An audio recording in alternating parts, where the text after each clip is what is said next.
I'm Ruby Langston. I'm 36, a freelance writer, and the kind of person who journals through everything. Breakdowns, breakthroughs, you name it. Writing is how I've always made sense of chaos. It's also how I survived the hardest stretch of my life.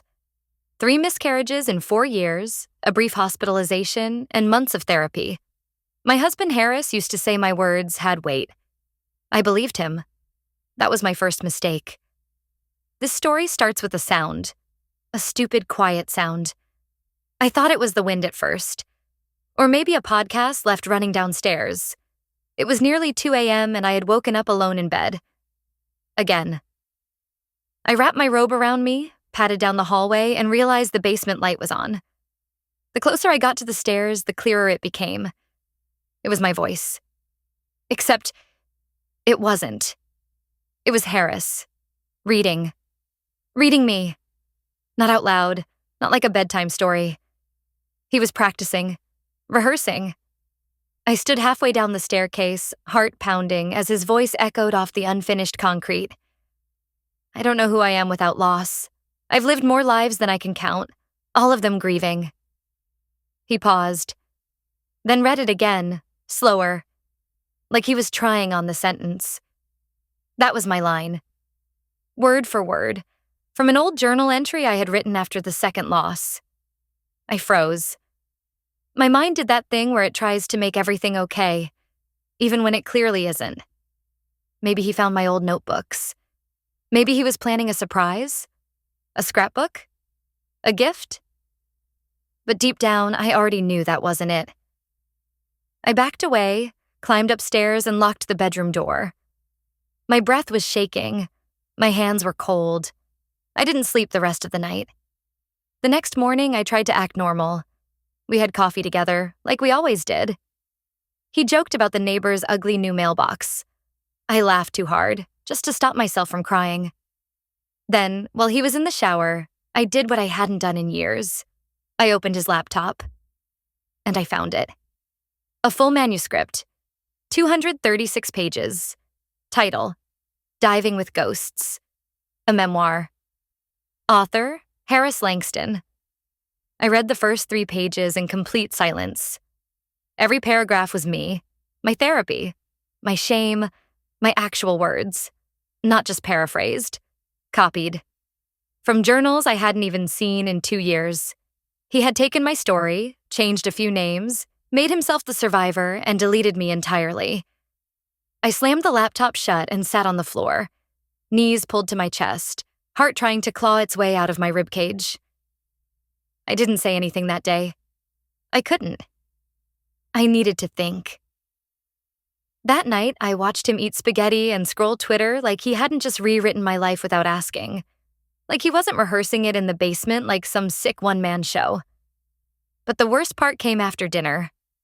He poured himself a glass of wine, leaned against the counter, and said casually, "I got a call from a publisher today. Big one. They're really interested in something I've been working on." I just stared at him. Then he smiled and added, "It's early. Nothing's final. But I think this could be the one." He looked so proud. I wanted to scream. Instead, I nodded. "That's great, babe." And that's when I knew. This wasn't some accident. This wasn't a mistake. Harris had been planning this for a while. He'd been stealing from me, sentence by sentence in the dark. He didn't need me to co-write anything. He was already the author. And the next day, I got the email that broke me. "Hi, Ruby. We're thrilled to invite you to the pre-launch event for Diving with Ghosts by Harris Langston. You've been listed as his guest of honor." I didn't cry. I threw up instead. Right there in the hallway after reading that email, I barely made it to the bathroom. And the worst part? It wasn't even about the event. It was the guest of honor part that did me in, like I was supposed to smile and clap while he wore my grief like a tailored suit. After I rinsed my mouth, I just sat on the cold tile floor, staring at nothing. For maybe 10 minutes. Or an hour. I don't know. I ended up calling my sister. I hadn't told her anything until that point, but the words came tumbling out before I could stop them. She was quiet the whole time. then said, "You realize this is abuse, right?" I laughed. Not because it was funny, but because of course it was. I had just refused to call it that. I didn't respond to the publisher's email. I didn't confront Harris. Not yet. I needed to know how far he'd gone. So I started digging. That night, after he fell asleep, I opened his email on the shared iMac in his office. Same password he's had since college. There it was. The contract, the advance, the schedule, the author photo. He'd been working with them for 7 months. 7 months. He signed the deal using my stories, and he never even mentioned it. Not once. And tucked inside one of the email threads was the real kicker. She doesn't write anymore, not really. She gave up. I just shaped what she left behind. I sat back and stared at the screen. She gave up? She. I wasn't even a name anymore. I was a ghost he dragged through a manuscript and claimed as muse. The next morning, I asked him flat out, "Are you publishing something?" He blinked, paused, and then smiled like I'd handed him a compliment. Actually, yeah, I wasn't going to say anything yet, but it's happening. I didn't want to jinx it. I asked what it was about, and he looked me in the eye and said, "It's fiction." Loosely inspired by life stuff, but mostly character-driven. Liar. I wanted to scream, "You stole my therapy journals." I wanted to ask him how he even got them. They'd been password-locked Google Docs. But I already knew the answer. A few years ago, I had shared a folder with him during a really bad week when I thought I was unraveling. I'd told him it was just in case anything happened to me. He had kept the link. He had archived my breakdown like a data set. That evening, I packed a small bag, said I was going to see my sister, and left. I couldn't look at him and not feel contaminated, but it didn't end there. 3 days later, my former therapist, called me, sounding uncomfortable. Apparently, Harris had quoted her in his book. Verbatim. Lines from our sessions. Confidential lines. My jaw locked. "Did you give him permission?" She was silent, then said, "I didn't even know he had access." That's when it hit me. He hadn't just stolen from me. He had logged into my private patient portal. My therapy records, my journal entries were bad enough. But this was violence. I asked my therapist to send me copies of what she still had. She hesitated, but agreed. When I got them, I cross-referenced them with pages from his manuscript. Paragraphs matched, line by line. He'd even changed some of my language to sound more poetic, edited my pain. And then came the twist. At the very end of the document, in the acknowledgments, he had written, "To my late wife, Ruby, you taught me how to live, even in death." I read that sentence 5 times before it sank in. He wrote about me like I was dead. And in the world of his book, the one now being printed in hardcover across the country, I was. That's when I realized he wasn't just stealing my story. He was trying to erase me. In the world of his book, I didn't exist anymore. I had died. Quietly. Off-screen. Somewhere between page 86 and 87, he wrote a single sentence that ended me. Her heart just stopped. No explanation. No real grief. Just a poetic fade out like I was a side character in his redemption arc. I sat on the floor of my sister's guest room, holding the manuscript like it might set itself on fire. And for the first time in years, I truly didn't know who I was. Because if someone can rewrite your worst moments, repackage them, and publish them without your consent, then what's left of you? What parts are still yours? That week, Harris went on his first book tour stop in our hometown. He posted pictures at the indie bookstore we used to go to together. The same one where I'd done my first poetry reading in college. I watched his Instagram stories in silence. He smiled through the screen, signing books with a line out the door. "Thank you for supporting my journey," he wrote. Not our journey. His. But I still didn't go public. I didn't tweet. I didn't call a lawyer. I needed proof, real, undeniable proof, that he had crossed a legal line, not just an emotional one. I met with my old therapist again. We sat in a quiet office, across from each other like we had all those years ago. Except this time the silence wasn't therapeutic. It was loaded. I checked, she said gently, tapping a manila folder. The entries he quoted were from locked patient files. You never shared them with anyone. My hands were shaking. So how the hell did he get them? She hesitated. Then, he must have used your login credentials. Or worse, accessed the system as you. I stared at her, blood draining from my face. He didn't just take my words. He impersonated me. He posed as me to access mental health records protected under HIPAA. My head buzzed like it was full of bees. I couldn't breathe. That night, I didn't sleep. I sat in the dark, rereading every line he wrote. And suddenly, the edits started to jump out at me. He hadn't just copied. He'd rewritten my breakdowns, smoothed out the ugly parts, added drama where there had been numbness, turned real trauma into neat little arcs. There was even a part where he wrote that I had hit him during an argument.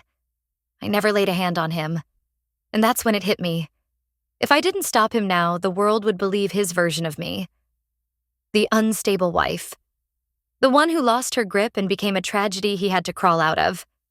I reached out to a friend who worked in publishing rights and explained everything. I sent scanned pages from my journals, session records, timestamps. She called me the next day. Ruby, she said slowly, he registered the trademark for the book, but not for the podcast. I blinked. What podcast? Silence. Then she sent me the link. Diving with Ghosts, a memoir in sound. A Tease Episodos podcast. Produced, narrated by Harris. And the voiceover? The one at the beginning of each episode? It was me. He had used clips of my voice memos I had recorded during panic attacks, pieces of audio I'd stored in our shared Google Drive, back when I thought he was helping me document my healing. He took those clips, raw, unfiltered moments of pain, and stitched them between his scripted narration. I heard myself sobbing between chapters. I heard my real breakdowns used as background ambiance. I dropped the phone. My whole body went cold. He didn't just kill me off in his story. He resurrected me as a ghost, to haunt his audience and make his narrative feel authentic. I don't know how to describe what that kind of violation feels like. It's not just betrayal. It's annihilation. When your pain becomes content. When your voice is pulled apart and stitched into someone else's rise and shine story. It makes you question whether anything you ever lived was real. If you're reading this, and someone ever used your vulnerability against you, I want you to know, I see you. I believe you. You are not a character in someone else's memoir. You're the author of your own. I stopped waiting for justice. I started writing my own. I wasn't going to sit there and let him shape the story anymore. If Harris wanted to play author, I'd show him what happens when the subject takes the pen back. Step 1. I filed a DMCA takedown for the podcast. It wasn't just emotional theft. It was actual copyright infringement. Those voice memos were mine. Date stamped, metadata intact. Step 2. I hired a lawyer. A damn good one. Her name's Geneva Black. Sharp jaw, sharper mind, and no tolerance for men who think they're smarter than the law. The moment she read the transcript of Harris's podcast, her face didn't even twitch. She just said, "Let's bury him." God, I needed that. We started gathering everything: journals, timestamps, therapist records, file metadata, voice memo origins, even emails where I had literally told Harris not to use any of my writing publicly. He had replied, "Of course not. That stuff is sacred." Yeah, sacred enough to monetize. By the time Harris found out about the takedown, it was already too late. Spotify, Apple, YouTube, they'd all pulled the episodes. The moment the podcast vanished, his little emotional truth tour lost momentum. But Harris? He wasn't done. The morning after the takedown, he emailed me. "You're blowing this out of proportion. This was our story. No, you insecure fraud. It was my trauma and your performance. I didn't respond. I didn't have to. That week, Geneva filed a formal complaint. Copyright violation, identity misuse, HEPE adjacent data breach, and emotional distress damages. The works. And then, we went public. I didn't post a thread or make a viral TikTok. I gave one interview with a small, respected online journal for survivors of emotional abuse. No name-calling, no spectacle, just facts and truth. The article went live on a Tuesday morning. By Wednesday night, Harris's publisher released a statement. We have suspended distribution of Diving with Ghosts pending legal review. By Friday, his agent dropped him. He tried to fight back, of course. Posted some long-winded Instagram essay about how I was trying to cancel art and stifling male vulnerability. But here's the thing. The internet may be a mess, but smart people know performance when they see it. And Harris? He was the worst kind of actor. One who believed his own script. That weekend, Geneva called. Ruby, she said. He's filing a counterclaim. Let me guess, I muttered. Defamation? Yep, and here's the kicker. He's accusing you of fraud. I almost laughed. Of course he was. But Geneva was already ahead of him. He submitted emails as evidence. She said, fake ones, doctored. We ran a forensic check. I sat up straighter. And? She paused. Then she said it. They came from your old laptop, Ruby. I blinked. That's impossible. That laptop's been in storage for... I stopped mid-sentence. My chest tightened. My mouth went dry. Geneva's voice softened. Do you know where it is now? My breath caught. Because suddenly I did. I remembered exactly where it was. In a black bin, in the back of the garage. In the house I no longer lived in.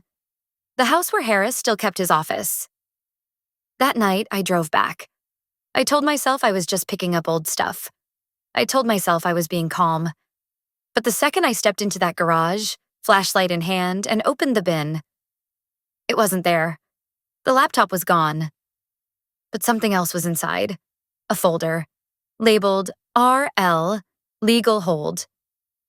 I opened it. Inside were contracts, dozens of them, all forged, all signed with my name. NDA agreements, release forms, even a document stating that I had authorized the podcast as a joint artistic project, all dated months before he ever told me the book existed. And right there, clipped to the top, a check, made out to Harris Langston, memo line, advance, survivorship campaign, $75,000. I froze, not because of the amount, but because of the signature on the bottom of the check. It wasn't from the publisher. It was from my mother. You ever feel your whole life snap in half in 1 second? Yeah, me too. If you've ever been betrayed by someone you loved, that's one kind of pain. But when it's someone who raised you, who looked you in the eye your whole life and said, I'd never let anyone hurt you, that's a different kind of heartbreak. If you've been through that kind of fracture, I'm with you. And I'm not done yet. She didn't just fund his lies. She helped write them. My mother.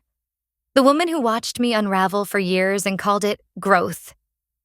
Who held my hand through 3 miscarriages and whispered, You're still enough. Who told me Harris was a good man who just needed space to be creative. Turns out she gave him more than space. She gave him $75,000 and a platform. The check was real, issued from one of her foundations. The memo line made it crystal clear. Survivorship campaign, personal story series. Geneva's voice on the phone was quiet. She backed the whole thing. Legally, that makes her liable for damages too. I felt something inside me split. Not loud, not dramatic. Just this cold, surgical snap. I confronted her 3 days later. We met at a neutral coffee shop.